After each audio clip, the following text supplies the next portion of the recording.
我来继续来看政论节目的主持人李正浩，19号伫台北的内湖，互人攻击，互人甲喷辣椒水。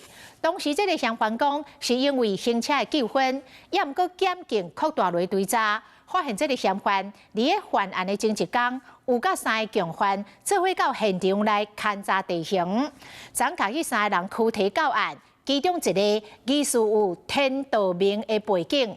检警无排除有这个乌帮牵涉到这个案件。姓李的嫌犯对检警上车，警方躯体告案。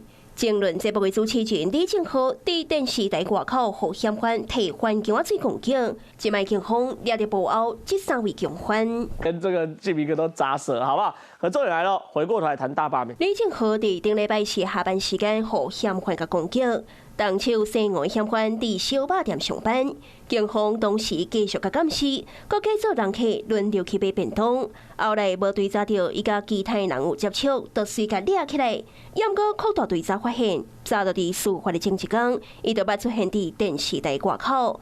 当时轿车边仔搁有一台奥多拜，双方伫轿车边仔参详。3位共犯先将车拆好势了后，再个做伙坐乌色轿车去勘查地形。扩大调阅监视器，发现一部黑色宾士自小客车，在6月18日与吴贤于电视台周边会合，有事先敞勘嫌疑。这些嫌犯前一天先伫南京东路会合，所落来都来到事发的电视台4几个人勘查地形。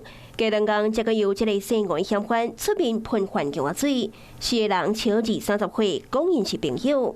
也毋过警方所发现，年岁上大这个姓李的嫌犯，敢若有天道明的背景。4个人的金额关系有查到了吗？目前我们都还在深入的厘清当中。李正浩伫面册顶发文章，感叹讲这袂是伊最后一摆当着这个代志。